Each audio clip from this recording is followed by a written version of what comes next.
Hello, I'm William Rogal, a grateful and chosen kid. My mom says God put us together for a reason, and she's right. I'm a better person because we are together through adoption, and I can see the stress all this is taking on her. Please read our story. This is what's happening. I'm scheduled for another hip surgery on October 9th and will face a 6-week recovery, hooked up to a motion machine and ice water circulation pump for 2 weeks, semi-mobile for another 4 weeks. I need her help, and she needs yours. My mom, Sandy, is a very devoted, sometimes too devoted mom. She's stubborn, smart, and proud. Sometimes too proud. So I'm stepping up. Here's our story, and why we need some interim help. My mom dissolved her entire IRA over the years to pay for my education. I have a few learning disabilities, which are now better addressed, but when they were not properly diagnosed, my mom kept me in small schools, and it cost her everything. She retaught almost every lesson to me because, in her words, "You're a smart kid, you just learned differently." She never gave up on me, even though at times my dad and the system did. When I was still struggling in school, she sold her original art, her jewelry, and our piano to take me to DC for a brain scan. It changed my whole entire life. A lifelong reading comprehension issue, something my diagnosis and medications can't fix, is one of my disabilities.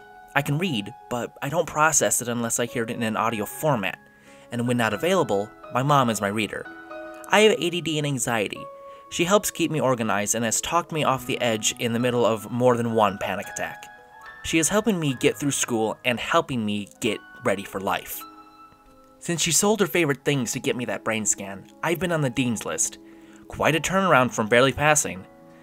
I credit my mom's determination, her teaching, her silly memorization games for my continued success. Placing the needs of others before her own, she's nursed me through 8 ankle fractures, a hip surgery 2 years ago, and a hospitalization for removing a kidney stone we named Fred. Told you she's a silly one. Now, I'm not the only one she's taken care of. My mom moved my grandpa in so he could die with dignity surrounded by family.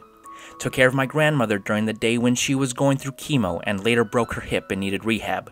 She has always been there for others and won't complain because no matter how bad it gets, she says, "Remember, son, we are blessed." She even counted her blessings when she had to have a titanium plate in her neck due to degenerative disc disease and was partially paralyzed on one side. That was only 3 years into our new life.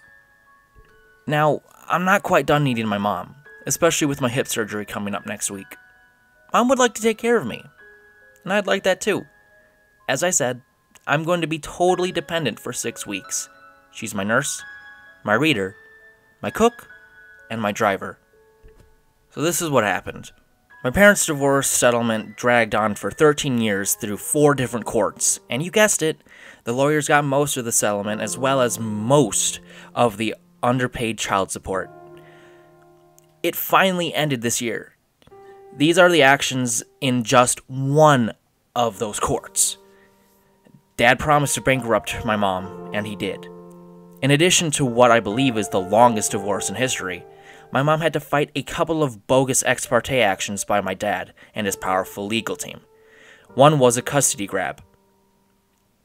We won, but it was a great expense, both financially and emotionally.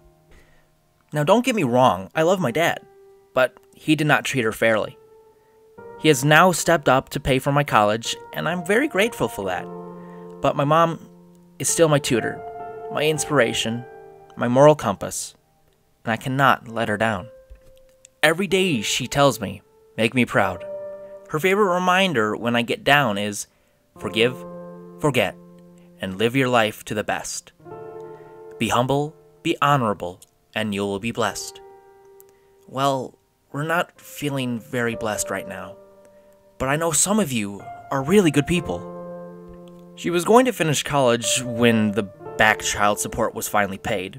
She had 3 years under her belt, 2.5 years after they evaluated the transfer credits. The majority of that money went fast to her new lawyer after the first one retired, and paying off personal loans. Be honorable. She drives a 12-year-old car, be humble, and she says she hopes to get 10 more years out of it. Somehow, I think she will. When we volunteer together at shelters and soup kitchens, I get the reminder of how blessed we are to have a home and our own beds. But that's about to change unless we get a little help. She needs to get a meaningful job and finish her degree in business administration. She was a successful industry and philanthropic leader before she adopted me, but it's been more than a decade since she worked full-time and now requires a degree. In the meantime, we need to keep the roof over our heads. Can you help? Now these are our immediate needs. Our mortgage was due this week. We have a shut-off notice from the electric company, and while not yet late, our gas bill is unpaid. Our living expenses run about $3,000 per month. That is, unless we don't have an unexpected car repair. Our goal of $11,000 would go toward mortgage, utilities, food, and fuel. We promise to keep you updated on every step of this new journey.